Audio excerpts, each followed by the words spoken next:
ख्रिस्त में मेरे मसीही भाइयों और बहनों, आइए हम वर्ष के 8वें सामान्य रविवार के पाठों पर मनन चिंतन करें। आज के पहले पाठ में प्रवक्ता ग्रंथ के लेखक कहते हैं, बातचीत से मनुष्य की परख होती है जिस तरह पेड़ के फलों से बाग की परख होती है। जब तक वह ना बोले किसी की प्रशंसा मत करो, क्योंकि यही मनुष्य की कसौटी है। आपने लोगों के कहते हुए जरूर सुना होगा, वह तो कुछ बोलता ही नहीं, हम कैसे जानेंगे कि उसके दिल में क्या है? वह इस काम को करेगा या नहीं? वह हमारे साथ जाएगा या नहीं? हम अपनी इच्छा को दो तरीके से व्यक्त करते हैं, एक बोल करके और दूसरा इशारे से। काम करना भी एक इशारा है। हम लोगों को अच्छे काम के माध्यम से यह बताना चाहते हैं कि हम कितने अच्छे हैं। यदि कोई आपके पास काम करता हो तो आप उसकी बातचीत, उसके व्यवहार और उसके काम से जान जाते हैं कि वह व्यक्ति जो आपके पास काम करता है कैसा है। जब किसी के बारे में सिफारिश मांगी जाती है तो यह भी उससे उसी संबंध में किया जाता है। यह मानी हुई बात है कि सिफारिश देने वाला उस व्यक्ति को जानता है और वह सिफारिश मांगने वाले को यह विश्वास दिला सकता है कि वह व्यक्ति अच्छा है, भरोसेमंद है, विश्वसनीय है। प्यारे मसीही भाइयों और बहनों, सादरी में एक कहावत है, भात स्वाद की बात स्वाद। इसका अर्थ है, भोजन स्वादिष्ट है या बात। भोजन से बढ़कर वचन होता है। यदि कोई हमें गुस्से में गाली देते हुए स्वादिष्ट भोजन दे तो हम भोजन करना पसंद नहीं करेंगे, लेकिन यदि कोई हमें प्यार से साधारण भोजन ही क्यों ना परोसे, हम उसे खाना पसंद करेंगे। इसलिए यह सच है, जिस व्यक्ति का बातचीत, व्यवहार और काम अच्छा हो तो लोग उन्हें पसंद करते हैं, लोग उनकी ओर खींचे चले आते हैं। प्रभु ईसा मसीह का जीवन ऐसा ही था। उनकी बातचीत, व्यवहार और काम में सच्चाई थी। उन्होंने कभी भी छल की बात नहीं की। उन्होंने जो कुछ कहा वो करके दिखाया। इसलिए लोग प्रभु का वचन सुनने के लिए खींचे चले आते थे। आज हम प्रभु यीशु के शिष्य हैं। प्रभु ने हमें बहुत फल उत्पन्न करने के लिए बुलाए हैं।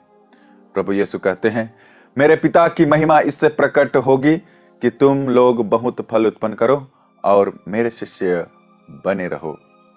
हमें जरूरत है प्रभु के स्वभाव को अपनाने की। हमें जरूरत है उनकी जैसे सोच रखने की।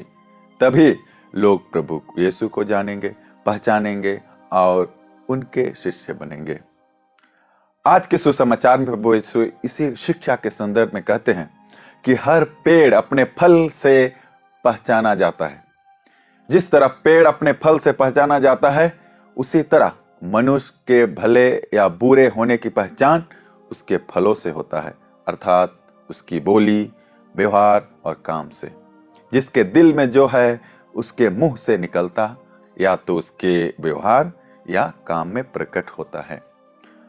हम हरा भरा और फलदार पौधे कैसे बन सकते हैं? जब हम प्रभु यीशु से जुड़े रहते हैं, क्योंकि प्रभु यीशु ने कहा है, मैं दाखलता हूं और तुम डालियां हो। जो मुझ में रहता है और मैं जिसमें रहता हूं वही बहुत फलता है, क्योंकि मुझसे अलग रहकर तुम कुछ भी नहीं कर सकते। हम अपने दम पर कुछ नहीं कर सकते हैं। हम प्रभु यीशु से अलग होकर एक सूखी डाली मात्र हैं। इसलिए हमारी भलाई इसी में है कि हम प्रभु से जुड़े रहें, उसके साथ चलें और उनमें रहें। आगे प्रभु यीशु ख्रिस्त कहते हैं, यदि एक अंधा दूसरे अंधे को रास्ता दिखाए तो क्या दोनों ही गड्ढे में नहीं गिरेंगे? कलीसिया में कभी कभी ऐसी बात होती है। बिना सही ज्ञान के कुछ लोग स्वयं को नियुक्त शिक्षक मानते हैं और दूसरों को शिक्षा देते हैं। या अपने समाज या कलीसिया के लिए आत्मघाती सिद्ध होता है। हमें जरूर प्रभु के हर एक वचन पर चलना मुश्किल सा होता है, पर हम प्रभु की मूल शिक्षा को नहीं बदल सकते हैं।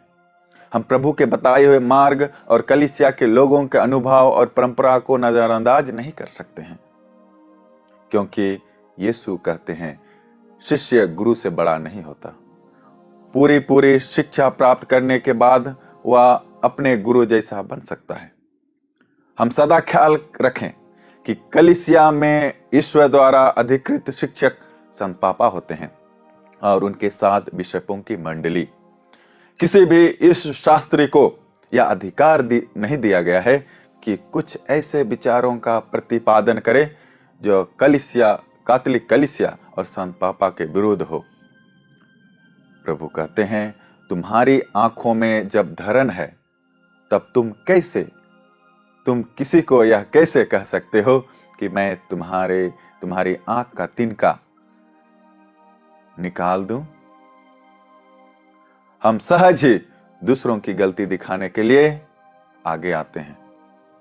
हमें दूसरों को देखने के लिए मना नहीं है, पर हमें पहले अपने अंतःकरण को टटोल लेना चाहिए कि जो दोष हम दूसरों पर लगाते हैं वह हम में भी तो नहीं है, क्योंकि जो हम अंदर से हैं वही बाहर दिखता है। आइए हम प्रभु से यही प्रार्थना करें कि प्रभु ने जो हमें शिक्षा दी है, प्रभु से जो हमें संदेश मिला है, वह हमारे जीवन में घर कर जाए और हम प्रभु के अच्छे शिष्य बने रहें। आमीन।